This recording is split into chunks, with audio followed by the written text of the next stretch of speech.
Good day.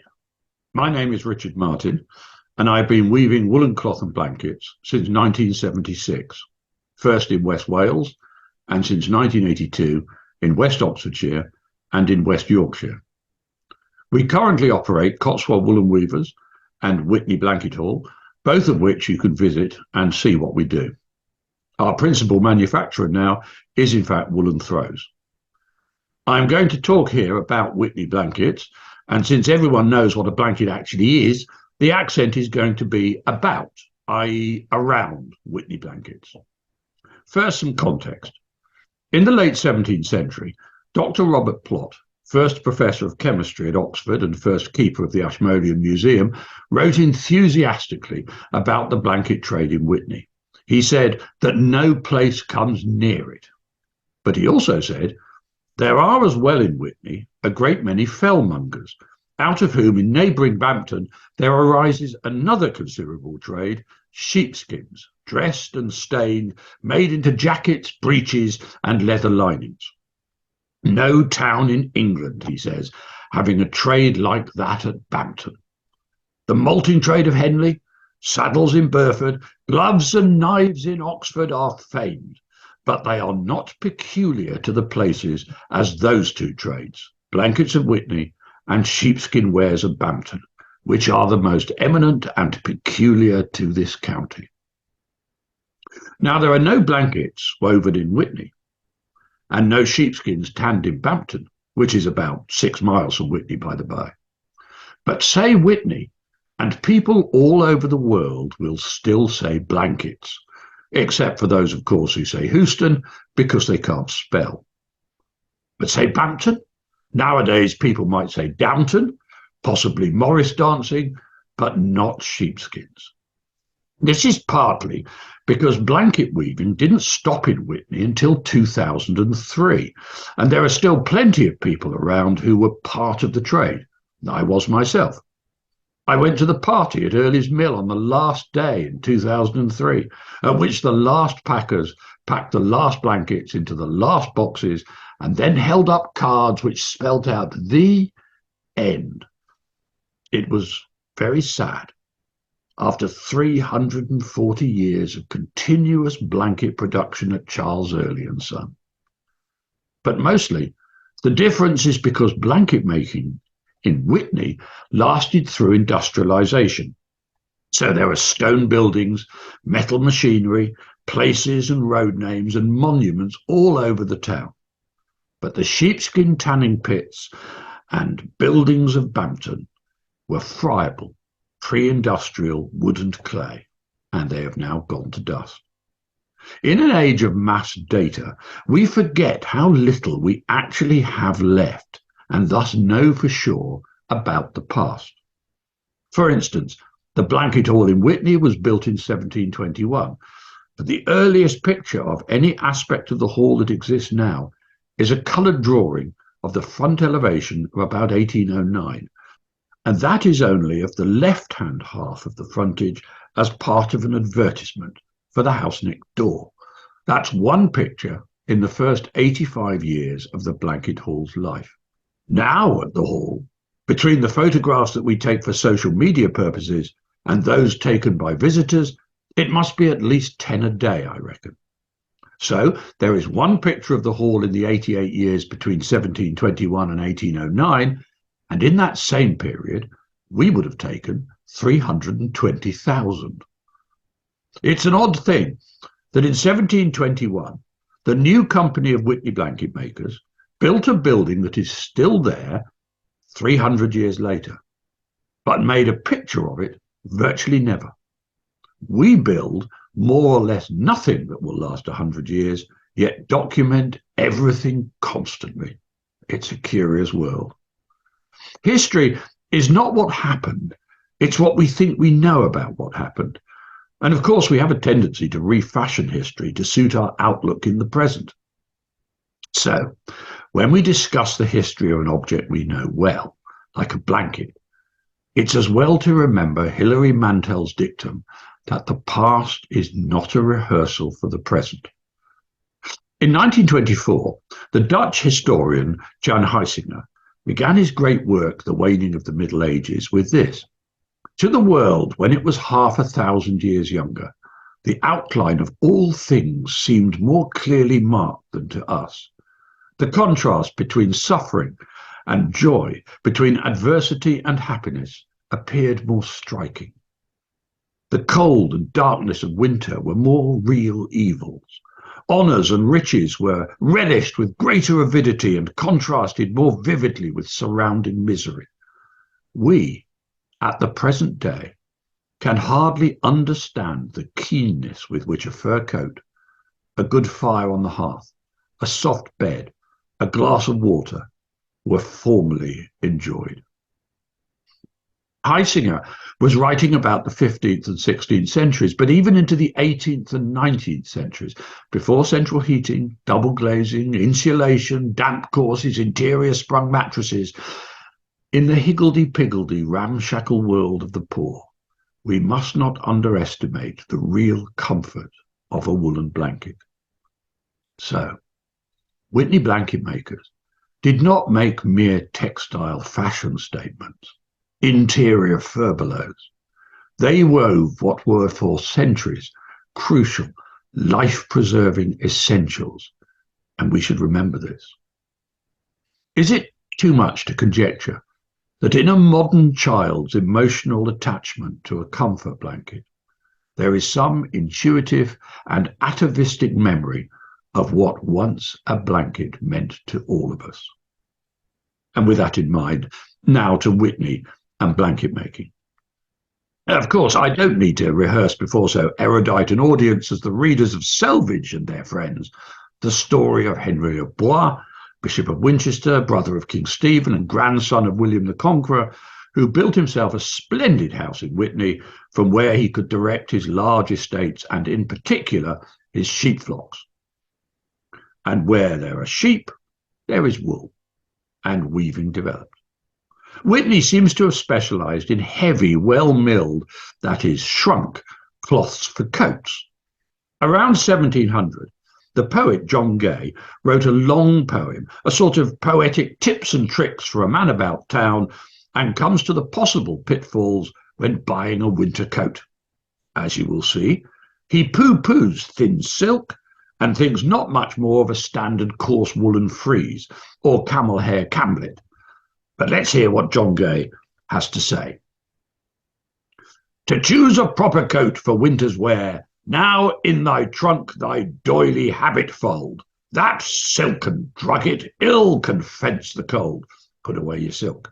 "The frieze's spongy nap is soaked with rain, and showers soon drench the camblet's cockled grain." No good at all. "True Witney broadcloth, with its shag unshorn, unpierced is in the lasting tempest worn." Hooray again for Witney wool. Some of this heavy cloth was used as barge cloths or tilt cloths. Tilt was another name for a Thames barge, and wagon cloths. In the case of barge cloths, they could be highly decorative awnings for rich men's boats at a time when the Thames was the principal highway through London. You'll remember in A Man for All Seasons, and Sir Thomas More used to arrive in a rather splendid barge, as did the King, of course. But also, they were there to keep the cold and the rain off the passengers. A story is told that John Whitgift, when he was Archbishop of Canterbury in the 1580s, was batting up the Thames on his barge on a very cold day, but with the barge cloth rolled back. His biographer wrote, "The wind blew very sharply, so that the young gentleman and his chaplains, shaking with cold, desired to have the barge cloth down, which he would by no means permit. The sharpness of the air did so pierce the Archbishop that he complained the same night of a great cold in his head." Well, serves him right, the silly old fool.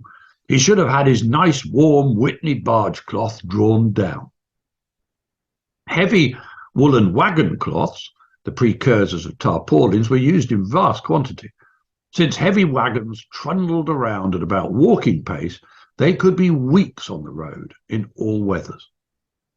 And as for coats, as late as 1814, Lord Sherborne could write to a weaver, as only a totally cocksure toff could, "Mr. Early, I want a warm greatcoat very much, and I should like one of a light, warm Witney blanketing and a light brown colour. Now, the last I had was so heavy I could not wear it. I should like to know the width and the price."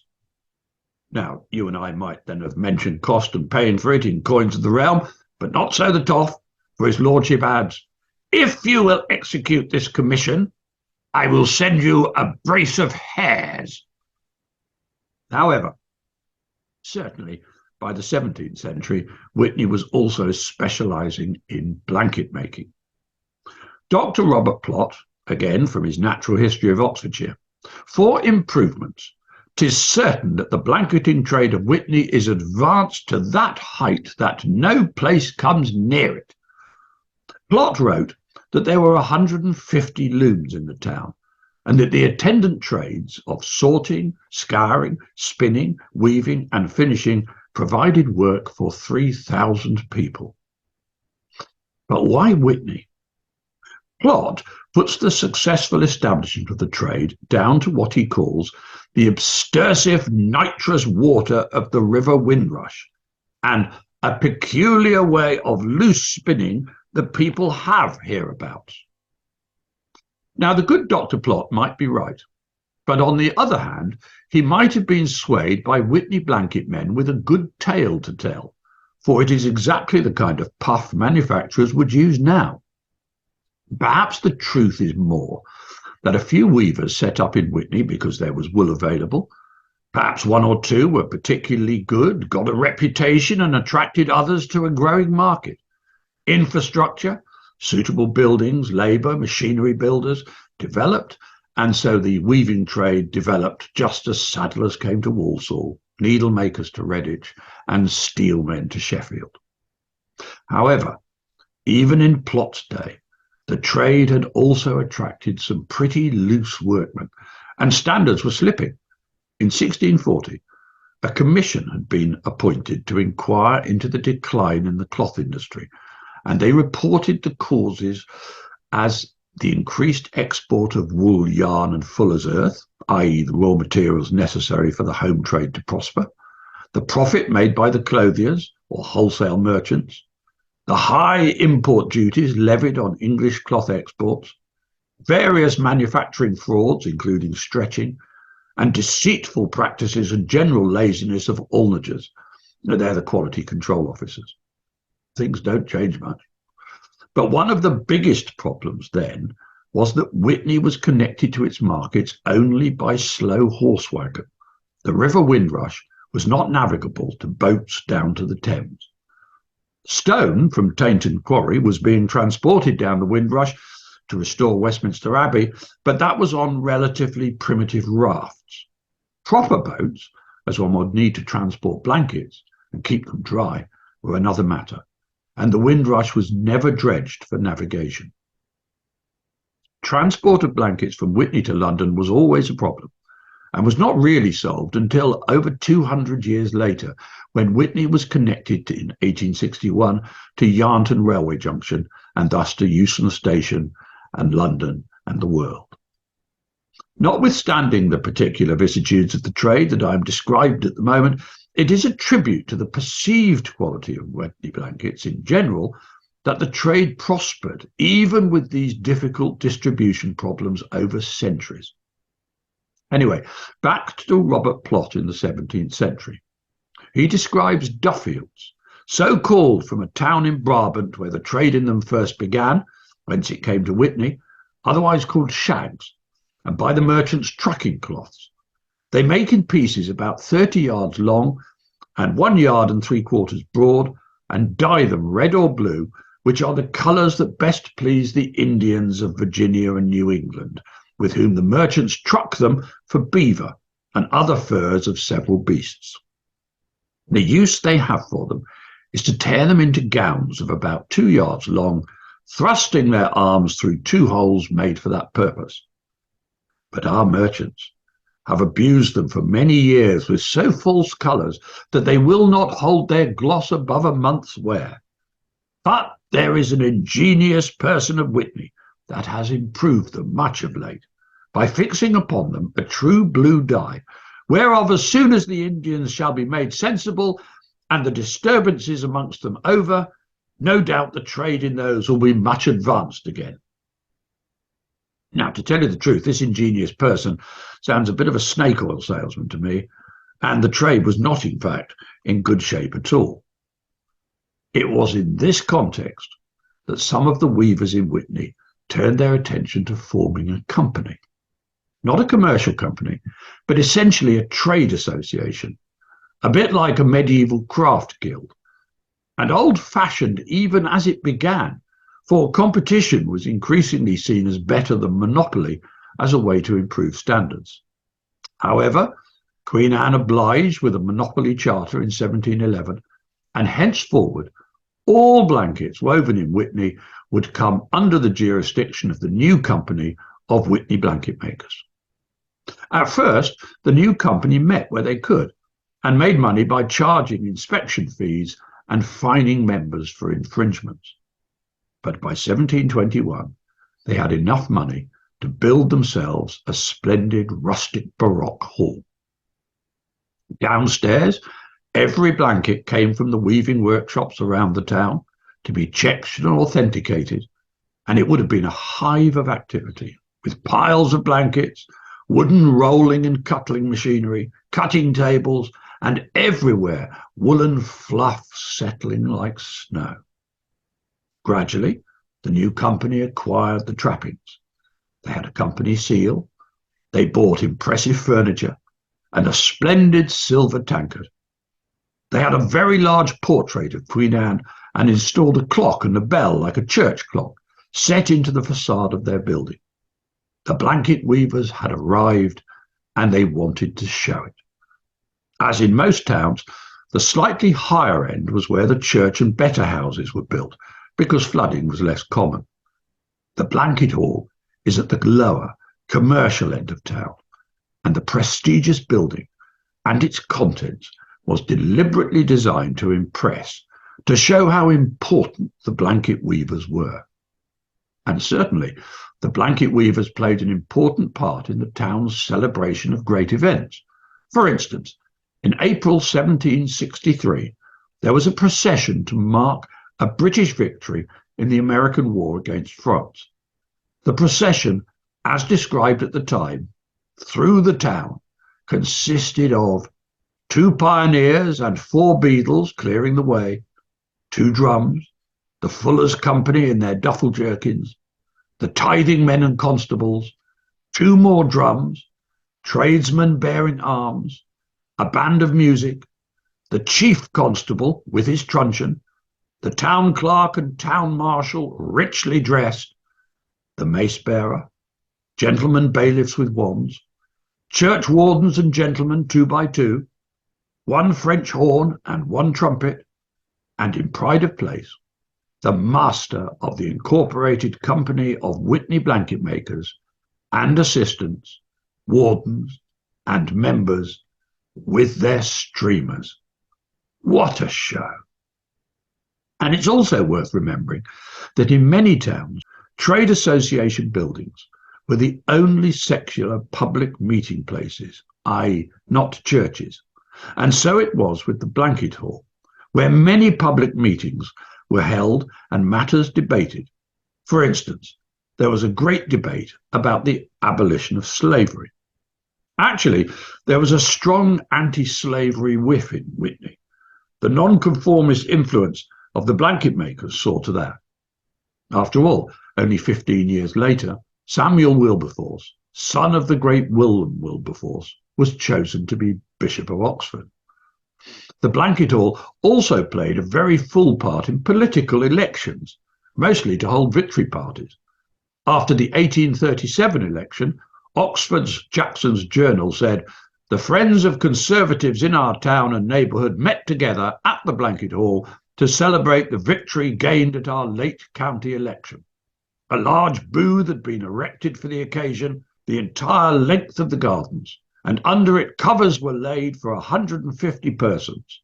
Several excellent songs were sung, and the conviviality of the evening was kept up with great humour until a late hour. 130 years later, 1969 saw the 300th anniversary of Early's of Witney. 300 years of continuous blanket production is a feat in itself, and they celebrated by producing 50 special blankets in a single day. At 4 a.m.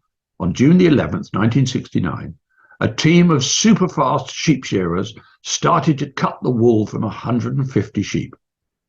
The wool then set off through the production processes, scouring, oiling, spinning, winding, warping, weaving, milling, carbonizing, dyeing, raising, binding, and boxing. And at just after midday, the first 6 Fiesta Pink blankets hove into sight. The 50 special anniversary blankets produced that day were sent around the world as part of a blanket promotion campaign. Witney Museum has one, and we have 2 at the Blanket Hall.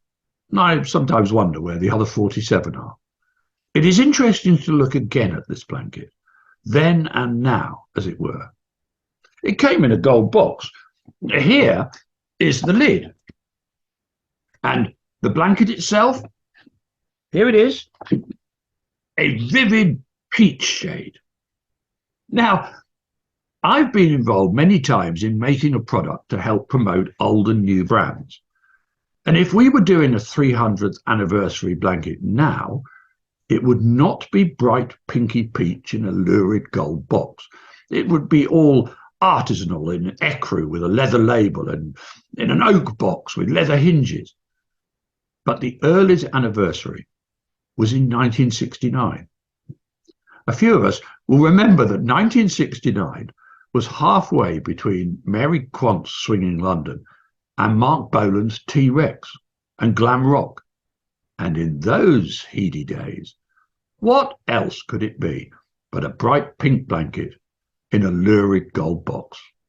Back to the company of Witney Blanket Makers. The company administered the blanket trade from Witney Blanket Hall for more than 120 years, until the 1840s.